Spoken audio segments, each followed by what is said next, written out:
What's good, you guys? Welcome back to my YouTube channel. If you're new here, please welcome. So you guys, nazinda dzoka nenyaya iri kuramba ichipisa ichitenderera mastreets, nyaya yakapfupi naMainga. Nyaya iya yazotora mumwe mutoo. It has taken another 10 as Mudiwa Hood intervenes in the story, and he says that I'm willing to pay for the maximum monetization opportunity lost on Kapfupi and Mainga interviews.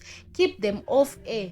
Their kids will never recover from this. Saka Mudiwa Hood ari kutaura iye kuti mavideos ese akatorwa Kapfupi naMainga anofanira kuti abviswe pamhepo, because vana vavo vakazomaona zvinokoza a lot of damage to the families, to the children. Saka ari kuti iye anokwanisa kubhadhara mari idzodzo dzese kuna DJ Ola dzavakaspenda vachiita ma-interviews on Mainga. And a lot of people have their thoughts and comments, the likes of Etias ari kuti iwo a lot of interviews are done. Ma-interviews anoitwa about people's marriages, ma-interviews anoitwa about a lot of things zvinoitwa even outside of Zimbabwe. So why are you coming now for DJ Ola? Why didn't you come pakatanga kubuda Kapfupi achitaura nezvenyaya iyi? Sei usina kuenda kuna Kapfupi uchimumisa kuti aiwa chirega kutaura pamusoro pekuhura kwaMainga ndikucompensate. Now because DJ Ola vaita interview, want to come and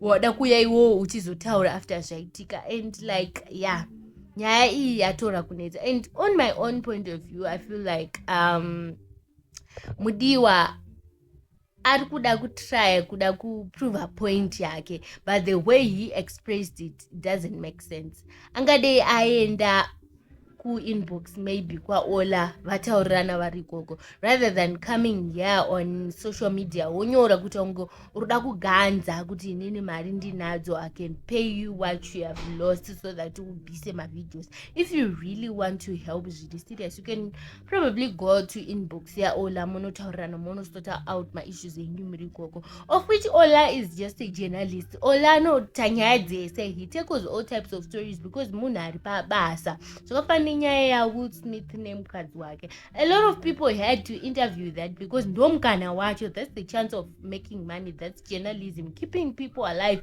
ndo entertainment yacho, ndo industry yacho. Saka if you are willing kuuya wega pamhepo uchitora nyaya dzako, majournalist haamiriri izvozvo. And also H-Metro yaposta futi nezvenyaya iyi. Why aren't you attacking H-Metro? You are going for Ola.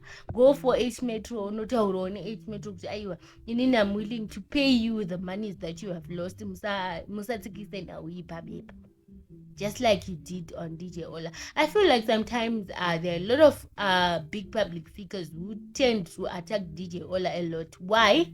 Because he's independent. Ndofela like vanhu vane kuita kwavanoita kuna DJ Ola because he's independent, he's doing his things. Saka vanhu vanekamuka kurwadziwa kavanoita, not like I'm saying kuti Mudiwa, but how can you come for DJ Ola ivo vangotsikisa chete now? He's just there to kutsikisa now. Iwe wega ne5 cents dzako ne2 cents dzako 5 cents dzako ndiwe unoenda wega unozvigarisa pacheya Ola. If you can't, you just say no, haina ndikwanisi kuita interview, zvotopera zvakadaro. But if you are willing to go, you are willing to communicate na DJ Ola, woenda unozvigarisa wega, aiwa vanhu vanotokurosta, because that's journalism. Journalism, it tackles on everything. Ndo paparazzi yacho, guys. Zimbabweans learn to understand kuti ndo paparazzi yachona iyoyo.